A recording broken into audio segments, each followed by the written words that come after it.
എല്ലാവർക്കും നമസ്കാരം.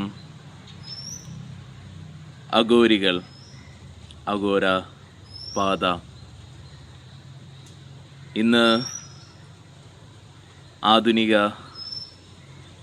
പഠനത്തിൻ്റെ അവരുടെ കണ്ടെത്തൽ വെച്ച് വലിയ വലിയ യൂണിവേഴ്സിറ്റികളിലും ഒക്കെ പഠിച്ച ചെറുപ്പക്കാരായിട്ടുള്ള ആളുകൾ അഘോര മാർഗത്തെ ഇഷ്ടപ്പെടുന്നു. പല ഉന്നതിയിലും ഭൗതിക ലോകത്തിൽ വിജയമെന്ന് നമ്മൾ ധരിപ്പിച്ചു വച്ചിരിക്കുന്ന പലതിലും ഉന്നതിയിലെത്തിയവരും അഘോര മാർഗത്തെ ഇഷ്ടപ്പെടുന്നെന്ന് പഠനങ്ങളിൽ പറയുന്നു. അഘോരികളെ, അവരുടെ മാർഗത്തെ നമുക്ക് ഇത്രയേറെ പലർക്കും ഇഷ്ടപ്പെടാനും ശിവനോട് അടുത്ത് നിൽക്കുന്നവരായി പലരും അവരെ ആരാധിക്കുകയും ചെയ്യുന്നു. കേരളത്തിൽ ഇതിനൊന്നും പ്രശസ്തിയില്ല, അഘോരത്തിനും അഘോര മാർഗത്തിനൊന്നും. തമിഴ്നാട്ടിൽ ചെന്നാൽ കുറച്ച് അതിമാർഗികളായിട്ടുള്ള ആളുകളുണ്ടായിരുന്നു കഴിഞ്ഞിടെ വരെ തിരുവണ്ണാമലയിൽ. ഇപ്പോൾ അവർ ശിഷ്യരാന്ന് പറഞ്ഞ് നടക്കുന്ന കുറേ പേരുണ്ട്. പക്ഷെ നമുക്ക് തോന്നണമെന്നില്ല അവരെ കാണുമ്പോൾ. അഘോര മാർഗത്തിൽ ഇന്നും ഹിമാലയത്തിലും കാശിയിലും ധാരാളം ആൾക്കാർ തുടരുന്നുണ്ട്. അഘോര മാർഗം നോക്കൂ, ഇതൊരു സാധനാ മാർഗം തന്നെയാണ് അഘോരികളുടെ മാർഗം. എപ്പോഴും നമ്മുടെ ഈ ഒരു രാജ്യത്തിന് ഒരു ഭരണഘടനയുണ്ടല്ലേ, എല്ലാവർക്കും നിയമങ്ങൾ ഒരേപോലെയുള്ളൂ. ഇതേപോലെ എൻലൈറ്റ്മെൻ്റ് എന്ന് പറയുന്നത് അവനവൻ്റെ ട്രൂത്തിനെ റിയലൈസേഷൻ ചെയ്യുന്നതാണ്. റിയലൈസേഷൻ ഒന്നേ ഉള്ളൂ, വ്യത്യാസമൊന്നും തന്നെ ഇല്ല. എന്നാൽ ചില അദ്വൈതികൾക്കും ചില താന്ത്രിക രീതി ചെയ്യുന്നവർക്കും ചിലപ്പം ഇതിനെ വേറൊരു സെപ്പറേറ്റഡായി കാണും, എല്ലാം ഒന്നാന്ന് പറയും. എന്നാൽ ഈ ഒരു മാർഗങ്ങളിലെല്ലാം തന്നെ കുറച്ച് അദ്വൈതമാണെങ്കിൽ എല്ലാവർക്കും സ്വീകാര്യതമാണ്. നമുക്ക് ആധ്യാത്മികതയെക്കുറിച്ച് എല്ലാം അറിയാൻ കഴിയും. താന്ത്രികത്തിലൂടെ നമുക്ക് ആന്തരിക ആത്മാവിനെ എന്താണെന്നുള്ളത്, നമ്മുടെ ജീവൻ എന്താണെന്നുള്ളത് അനുഭവിച്ചറിയാൻ വരുന്നൊരു പ്രക്രിയയുണ്ട്. എന്നാൽ വ്യത്യസ്തമായി നിൽക്കുന്ന ഒരു മാന്ത്രിക വേഷമുണ്ട്, ഒരു മാന്ത്രികതയെ കൈകാര്യം ചെയ്യുന്നൊരു രീതി. അതിന് മാന്ത്രിക സിദ്ധി കിട്ടണം. നമ്മുടെ ശാസ്ത്രങ്ങൾ എന്താണ് പറയുന്നത്? എനർജിയാണ് എല്ലാം, അല്ലേ? എല്ലാം എനർജിയാണ്. എനർജി ഒരിക്കലും നമുക്ക് നശിപ്പിക്കാൻ കഴിയില്ല എന്ന് പറയുന്നു. നാം ഇരിക്കുന്ന ഈ ശരീരത്തിലാണെങ്കിലും നമ്മൾ എനർജിയാണെന്ന് നമുക്കറിയാം. ഇന്നത് തെളിയിക്കപ്പെട്ടിട്ടുണ്ട്. നാം ആയിരിക്കുന്ന ഈ ഒരു എനർജി നമ്മുടെ ശരീരം നഷ്ടപ്പെട്ടാലും ഈ ബുദ്ധിയുടെ പ്രവർത്തനം ഇല്ലാതായെന്ന് വെച്ചുകൊണ്ട് നമ്മൾ ഇല്ലാതാവുന്നില്ല. എന്നാൽ നമ്മുടെ ജീവിതം, ഈ ശരീരവും ഈ ബുദ്ധിയും ഈ ഊർജവും ഇരിക്കുമ്പോൾ നമ്മൾ ആധ്യാത്മികപരമായി തിരിച്ചറിവിൻ്റെ പുറത്തേക്കോ അല്ലെങ്കിൽ നമ്മുടെ ഊർജത്തെ അതിലേക്ക് നയിച്ചില്ലേ, നമ്മുടെ ഒത്തിരി ഊർജം കടപ്പമുണ്ട്. നമുക്ക് എനർജി ധാരാളമുണ്ട്. നമുക്ക് ഈ എനർജിയാണ് സന്തോഷമായും സ്നേഹമായും എല്ലാം വരുന്നത്. ചില രീതിയിൽ ചിലവരവരുടെ കുണ്ടലിനി ശക്തി ഉണരുമ്പം അവരുടെ നാഭിക്കായിട്ട് ബന്ധപ്പെടുത്തി കുറച്ച് സിദ്ധികൾ കിട്ടും. അവർക്ക് ചില എനർജീസിനെ റിയലൈസേഷൻ ചെയ്യാൻ സാധിക്കും. അത് ശരീരം വിട്ടവരുടെ ആവാം, അല്ലാതെ വേറെ ഏതെങ്കിലും നോൺ ഫിസിക്കൽ എനർജീസിൻ്റെ ആവാം. ഈ എനർജി എല്ലാം ഒരു സാധ്യതയാണ്. അതിനെ അവർക്ക് നാഭിയിൽ സ്വീകരിക്കാൻ സാധിച്ചാൽ ആ ഊർജത്തെ അവർ സ്വീകരിക്കുകയും അതിനെ അവർ ദേവതാ രീതിയിലാക്കുകയും ചെയ്യും. എനിക്ക് ധാരാളം അഘോരികളുമായിട്ട് പരിചയമുണ്ട്. അഘോര സാധന ചെയ്യുന്നവരെയും അറിയാം. ഒരഘോരി ഒരു ശിഷ്യന് ദീക്ഷ കൊടുക്കുമ്പോൾ അവരുടെ ദേവതയെ അവർക്ക് എന്തായാലും ഉപാസന മാർഗമായിട്ട് കൊടുക്കും ചെയ്യാനായിട്ട്. ആ ഒരു രീതിയിൽ വളരെ കണക്റ്റഡാണ് ആ ഗുരു. ഇപ്പോൾ ഒരു ഗുരുവിനോട് നിങ്ങൾക്ക് ചിലപ്പം എന്തെങ്കിലും ആവശ്യപ്പെട്ട് കഴിഞ്ഞാൽ പെട്ടെന്ന് അത് കിട്ടണമെന്നില്ല. അതൊരു എനർജി പ്രസൻസാണ്, നിങ്ങളുടെ കോൺഷ്യസിലേക്ക് നിങ്ങൾക്ക് നയിക്കാൻ പറ്റും. എന്നാൽ ചില രീതിയിൽ അഘോരികളുടെ രീതിയിൽ അവരുടെ സാധനാ രീതിയിൽ തന്നെ ഒരു മാന്ത്രിക വിദ്യയാണ്. അതിനവർക്ക് എപ്പോഴും ഒരു ദേവതാ സഹായം വേണം. അവരുടെ പരമ്പര തന്നെ അങ്ങനെയാണ് തുടർന്നു പോകുന്നത്.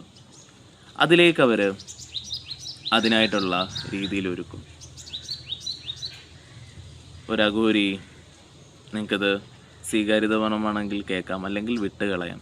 ഇത് നിങ്ങൾ ഇതിനോടൊക്കെ താല്പര്യമുള്ളവർ കേട്ടാൽ മതി. എല്ലാത്തവർക്കും ഈ വീഡിയോ കാണണമെന്നില്ല, അവർക്ക് സ്കിപ്പ് ചെയ്ത് പോവാം.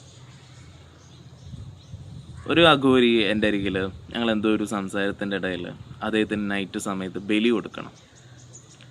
അവരാടിനെയാണ് ബലി കൊടുക്കുന്നത്. ആ ആടിനെ ബലി കൊടുക്കും. എന്നിട്ട് അദ്ദേഹം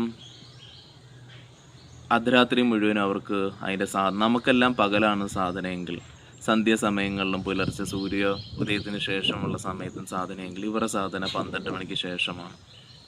ഇവരാടിനെ ബലി കൊടുത്തിട്ട് വന്ന് ഇദ്ദേഹം എൻ്റെ അടുക്കൽ പറഞ്ഞു, ബലി കൊടുത്തു കഴിയുമ്പം അദ്ദേഹത്തിൻ്റെ ഗുരു പറഞ്ഞിട്ടുണ്ടായിരുന്നു, നീ ചെയ്തത് ആയിട്ടുണ്ടെങ്കിൽ, ചില മൂർത്തിക്ക് സ്വീകാര്യമായിട്ടുണ്ടെങ്കിൽ നിൻ്റെ കൈകളുടെ നീല നിറം വരുമെന്ന്. അദ്ദേഹം പറഞ്ഞു, പലപ്പോഴും ബലി കൊടുക്കും, ചില സമയങ്ങൾ ബലി കൊടുത്തു കഴിയുമ്പോൾ നീല നിറം കയ്യിൽ പടരും, നമ്മുടെ കയ്യുടെ സ്കിന്നിൻ്റെ നിറം ബ്ലൂ ആയി തീരുന്ന ഒരവസ്ഥ.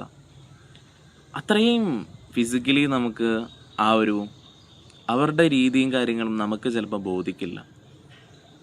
ചില അഘോരികൾ, നമ്മുടെ ചുറ്റിനും അഘോരികളായി നടക്കുന്നവരുണ്ടാവും. അവർ ടീഷർട്ടും ബനിയനും, അവർ നല്ല വണ്ടിയിലും ഒക്കെ ആയിരിക്കും നടക്കുന്നത്. നമുക്ക് പക്ഷെ അവർ അഘോരികളാണെന്ന് തോന്നില്ല എന്നേ ഉള്ളൂ. ചിലവർ അവരുടെ വൈരാഗ്യത്തിൽ അവർ ജീവിക്കും, അവരുടെ സിദ്ധികളിൽ തന്നെ അവർക്ക് തൃപ്തിയാവും. അവർക്ക് സ്നേഹമുണ്ട്, സ്നേഹം പ്രകടിപ്പിക്കുന്നില്ല എന്നേ ഉള്ളൂ. സ്നേഹം അനുഭൂതിയാണ്, അതിനൊരു ടൂൾ അവർ ആവശ്യപ്പെടുന്നില്ല എന്നേ ഉള്ളൂ. അവരുടെ രീതിയിൽ സാമൂഹിക ജീവിതത്തിൽ നിന്ന് മാറി ജീവിക്കും. ചിലർ സാമൂഹികപരമായി, എനിക്ക് പരിചയമുള്ള അഘോരികളെല്ലാം സാമൂഹികപരമായി ജീവിക്കുന്നവരാണ്. അവർക്കതിനെയും കൂടി കൈകാര്യം ചെയ്യാൻ പറ്റുന്ന രീതിയിൽ അവരിടപെടുന്നു. പക്ഷേ ഒരു സമയത്ത് നിർത്തും അവരെല്ലാം. ഇതിൻ്റെയൊക്കെ ആവശ്യമുണ്ടോ ഗുരുജി? നമുക്ക് സാധനയിൽ പോകുന്നവർക്ക് ഈ അഘോരി മാർഗത്തിലേക്കൊക്കെ വേണ്ട. എത്ര ക്വസ്റ്റ്യൻസാണ് വാട്സപ്പിൽ വന്നെടുക്കുന്നത്, അഘോരികളെക്കുറിച്ച് പറയാമോ, അഘോരികളെക്കുറിച്ച് എന്താണെന്ന് പറയുമെന്ന്. അതിനുവേണ്ടി മാത്രം പറയുന്നതേ ഉള്ളൂ. അഘോരമാർഗം ചൂസ് ചെയ്യാം. നിങ്ങൾക്ക് ഈ ഒരു സൃഷ്ടിയുടെ മാന്ത്രികത എന്താണെന്ന് നിങ്ങൾക്ക് എക്സ്പീരിയൻസ് ചെയ്യണമെങ്കിൽ അത് വളരെ ശക്തമേറിയതാണ്. അതിനെ അനുഭവിക്കണമെങ്കിൽ നിങ്ങൾക്ക് അത് ആ രീതിയിലുള്ള പരിശീലനം ചെയ്യാം, അതിന് തെറ്റൊന്നുമില്ല. പക്ഷേ നിങ്ങളുടെ ഈ സാമൂഹികപരമായുള്ള ഒരു അന്തരീക്ഷത്തിൽ വന്നിരിക്കുന്നൊരു ബുദ്ധിയാണെങ്കിൽ, നിങ്ങൾക്ക് ചില ആളുകൾ എല്ലാത്തിനോടും ഒരു യോജിച്ച മനസ്സുള്ളതുകൊണ്ട് അവർക്ക് ചെയ്ത് ആ മാർഗത്തിലൂടെ പോകാൻ സാധിക്കും. അല്ല, നമ്മുടെ ഈ ആധ്യാത്മികതയെന്ന് കേൾക്കുമ്പം തന്നെ അമ്പലത്തിൽ പോയി റെസീറ്റ് എഴുതിയിട്ട് കാര്യം നടക്കുന്ന രീതിയിലോ, ഇതിനോട് എനിക്കിഷ്ടം ഇതിനോട് ഇഷ്ടമില്ലായ്മ, ഇങ്ങനെയൊക്കെയുള്ളൊരു മനസ്സിനുടമയാണെങ്കിൽ നിങ്ങൾക്ക് ഈ മാർഗം വളരെ ബുദ്ധിമുട്ടേറും. എന്നുവെച്ചാൽ അവരങ്ങനെയുള്ളവരാണ്. നിങ്ങൾ ചെല്ലുമ്പം അഘോരി ഗുരു ചിലപ്പോൾ ഒരു സരസ്വതി വലിച്ചുകൊണ്ടിരിക്കുമായിരിക്കും. അപ്പോൾ നിങ്ങൾ അയ്യോ ഇയാൾക്കൊരു തൃപ്തി ഇല്ലാത്തതുകൊണ്ടല്ലേ ഇയാൾ കഞ്ചാവ് വലിച്ചുകൊണ്ടിരിക്കുന്നതെന്ന് ചോദിക്കും. അവർ സദാസമയം ഒരു 100ൽ മുകളിൽ ചിലപ്പം കഞ്ചാവ് അടിക്കാം, അവർ വസ്ത്രം ധരിക്കാതെ നടക്കാം, ചിലപ്പം അവർ ലൈംഗികതയിൽ ഏർപ്പെടുന്ന നിങ്ങൾ കണ്ടേക്കാം. അപ്പം നിങ്ങൾ ചിന്തിക്കും, ഓ ഇതൊക്കെയാണോ ആധ്യാത്മികതയെന്ന് ചിന്തിക്കും. അവർക്കൊന്നിനോടും ഇഷ്ടമില്ലായ്മയില്ല, അവർക്കൊന്നിനോടും ഇഷ്ടം പ്രകടിപ്പിക്കുന്നുമില്ല. അവർ അവരുടേതായിട്ടുള്ള നിലയിൽ, ശിവനായിരിക്കുന്ന നിലയിൽ തുടരുന്നൊരവസ്ഥയാണത്. അത് യഥാർത്ഥ മാർഗമാണ്. പക്ഷേ നമ്മൾ ആധ്യാത്മികതയിൽ പാകപ്പെട്ടു പോകുമ്പോൾ നമുക്ക് അത്രയുമേറെ ധീരന്മാർക്ക് പറഞ്ഞിട്ടുള്ള മാർഗമാണ്. നമ്മൾ യൂട്യൂബിൽ കണ്ട് നമ്മൾ എവിടുന്നോ കേട്ടൊരു ആവേശം കൊണ്ടൊന്നും അവിടെ പോയി നമുക്ക് നിലനിൽക്കാൻ പറ്റില്ല. നമുക്ക് അത്രയേറെ ധീരതയുണ്ടെങ്കിൽ നമുക്ക് ആ മാർഗത്തിൽ പോകാൻ സാധിക്കും. അതിലൂടെ പോയാലും മോക്ഷം കിട്ടും, ഉറപ്പാണ്. മോക്ഷം പ്രാപിച്ചിരിക്കുമ്പോഴേ സിദ്ധി കിട്ടുള്ളൂ. ആ സിദ്ധികളെ അവർ ഉപയോഗിക്കുന്നു, അതുകൊണ്ട് അവരുടെ വംശം നിലനിൽക്കുന്നു. പണ്ട് അതിമാർഗികളായിട്ടുള്ള ധാരാളം ആൾക്കാർ ഊട്ടിയിലും അതേപോലെ തന്നെ മധുരയിലും തിരുവണ്ണാമലയിലും പലയിടങ്ങളിലും തമിഴ്നാട്ടിലുണ്ടായിരുന്നു. എന്നാൽ കാലക്രമേണ അവരൊരു പരമ്പരയെ സൃഷ്ടിക്കാഞ്ഞതുകൊണ്ട് അത് ഇല്ലാതായിപ്പോയി.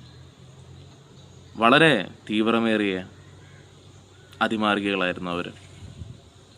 അവരൊരു ക്ലാപ്പ് അടിക്കുമ്പം തന്നെ ഒരു ജീവൻ ഉന്നതിയിലെത്തുമായിരുന്നു. ജീവൻ്റെ പരിവർത്തനം മറ്റുള്ളവർക്ക് അനുഭവിക്കാൻ സാധിക്കുമായിരുന്നു. അവരുടെ വംശത്തെ ആരെങ്കിലും തൊടാൻ വന്നു കഴിഞ്ഞാൽ ഒരു നോട്ടം കൊണ്ട് അവർക്ക് അവരുടെ ജീവനെ പോലും ഇല്ലാതാക്കാൻ കഴിയുന്ന അത്രയും ദേവതാ സിദ്ധികളുണ്ടായിരുന്നു. ഇന്നും അഘോരികൾ അത് തുടരുന്നുണ്ട്. അതാണ് അവരെ ആരാധിക്കുന്നത്. നമുക്കൊരു മനുഷ്യനെ കീഴ്പ്പെടുത്താൻ ചിലപ്പം വാളും ഒരു തോക്കും വേണ്ടി വരും. പക്ഷേ അവർക്ക് ജസ്റ്റ് ഒരു സങ്കല്പം കൊണ്ട് അവരെ ഇല്ലാതാക്കാൻ കഴിയും. ഒരു സങ്കല്പം കൊണ്ട് ഒരു വ്യക്തികളെ ഉയർത്താനും കഴിയും ആധ്യാത്മികതയിൽ. അത്രയും സിദ്ധി ലഭിച്ചവരാണ്. ഇത് വെറുതെയുള്ള വാക്കല്ല, ഇത് യാഥാർത്ഥ്യമാണ്. അതിനാണ് അവരുടെ സാധന പരിശീലനം. നിങ്ങൾക്ക് സാമൂഹികപരമായി അവർ സമൂഹത്തിന് എന്ത് ചെയ്യുന്നെന്ന് ചോദിച്ചാൽ അവരൊന്നും ചെയ്യുന്നില്ല. നമ്മൾ അവരുടെ അടുക്കൽ ചെന്നാൽ അവരിലേക്ക് നമ്മൾ എത്തിച്ചേരുകയാണ്. നമ്മളൊരു കാന്തം എങ്ങനെയാണോ മറ്റുള്ള ആകർഷിക്കുന്നത്, അതേപോലെ നമ്മൾ അവരിൽ ഇരുന്നു പോകും. നമ്മളൊരു സമാധാനമുള്ളൊരു വ്യക്തി എടുക്കുക ചെന്നാൽ സമാധാനം അനുഭവിക്കും എന്ന് പറയുന്നത് പോലെ ശിവൻ്റെ അരികിലാണ് നമ്മളിരിക്കുന്നതെങ്കിൽ ജീവൻ തന്നെ സമർപ്പിച്ചു പോകും. എന്നുവെച്ചാൽ അവിടെ സറണ്ടറിങ് നാച്ചുറലി സംഭവിക്കുകയാണ്. നമുക്ക് എത്തിപ്പെടേണ്ട സുരക്ഷിത കേന്ദ്രം എത്തിക്കഴിഞ്ഞു, ഇനി അവർ നോക്കിക്കോളും എന്ന് നമുക്കറിയാം. അതേപോലെ അവരിലേക്ക് നമ്മൾ എത്തുന്നു. അവർ സിദ്ധി വരിക്കുന്നത് ആൾക്കാരെ അവരൊപ്പം നിർത്താനല്ല, ഭൗതികപരമായ നേട്ടത്തിനുമല്ല. അവർക്ക് ചില രീതികളിൽ ലക്ഷ്യങ്ങളുണ്ട്. ഇവിടെ എല്ലാം എനർജിയാണ്. ആ എനർജി കൊണ്ട് അവർ വേണ്ട രീതിയിൽ ചില മാന്ത്രിക ക്രിയേറ്റ്, അത് നമുക്ക് സാധാരണ മനുഷ്യർക്ക് അത് മനസ്സിലാവുന്നില്ല. അതിനുള്ളൊരു പാതയാണ്, ഒരു മാന്ത്രിക പാതയാണ് ശരിക്കും അഘോരപാത. നമ്മുടെ കേരളത്തിലും ഉണ്ടായിരുന്നു. ചില വിഭാഗങ്ങളിൽപ്പെട്ട ആൾക്കാരുടെ കയ്യിലും ഈ രീതിയിലുള്ള സാധനാമാർഗങ്ങളും സിദ്ധികളും ഒക്കെ ഉണ്ടായിരുന്നു. എന്നാൽ ഇന്ന് അവരൊക്കെ അത് ഉണ്ടെന്ന് പറഞ്ഞാലും അവരുടെ രീതികളിലും അവരുടെ വർത്തമാനത്തിലും അവരുടെ പ്രവൃത്തിയിലും അതില്ലാതായി പോകുന്നു. അങ്ങനെ സിദ്ധിച്ചൊരാൾ എന്നെപ്പോലൊന്നും യൂട്യൂബിൽ വന്നിരുന്ന് നിങ്ങളോട് ഇങ്ങനെ വാചാലനായി പറയില്ല. അവരൊതുങ്ങി എവിടെയെങ്കിലും ഇരുന്ന് ആ സിദ്ധികൾ അവർക്ക് വേണ്ട രീതിയിൽ അവരുടെ ശിഷ്യരെ ആ രീതിയിൽ കൊടുത്തുകൊണ്ടു. അഘോരപാത എന്തുകൊണ്ടും ശ്രേഷ്ഠതയേറിയതാണ്. അതിനൊരു ധീരതയുള്ള മനസ്സും നിങ്ങളുടെ തലം എന്താണെന്ന് നിങ്ങൾക്ക് ഇതിനെയൊക്കെ സ്വീകാര്യതമാവുന്ന ഒരു സ്ഥിതിയുണ്ടെന്ന് നിങ്ങൾ തന്നെ വിലയിരുത്തി ഇറങ്ങേണ്ടതാണ്. എവിടെ പോയാൽ കിട്ടും. നിങ്ങൾക്ക് അന്വേഷണമുണ്ടെങ്കിൽ തീർച്ചയായും അത് ലഭിക്കുന്നതാണ്. നിങ്ങൾക്ക് അതേസമയം നിങ്ങളുടെ സാമൂഹികപരമായുള്ള ജീവിതത്തിൽ ഇരുന്നു കൊണ്ട് നിങ്ങൾക്കിതിനെ മെല്ലെ മെല്ലെ അനുഭവിച്ച് മൂലാധാരയിരിക്കുന്ന ശക്തിയെ സാസാരയിലേക്ക് കൊണ്ടുവരാൻ ഒരു ക്രമീകരണമായുള്ള രീതി നിങ്ങൾ ഒരുക്കുന്ന രീതിയിൽ നിങ്ങൾക്ക് സംഭവിക്കണമെങ്കിൽ എന്നെപ്പോലെ ഒരുക്കുന്നവരുടെ മാർഗത്തിൽ കടന്നു പോകാം. അതിലും സംഭവിക്കും. നിങ്ങളുടെ ക്ഷമ പോലെയും നിങ്ങളുടെ സമർപ്പണം പോലെയും നിങ്ങളുടെ ഭക്തി പോലെയും അതും സംഭവിക്കുന്നത് തന്നെയാണ്. അതെല്ലാം നിങ്ങളുടെ വാസന പോലെയും നിങ്ങളുടെ ഇഷ്ടം പോലെയും നിങ്ങൾ തിരഞ്ഞെടുക്കേണ്ടതാണ്. നമസ്കാരം.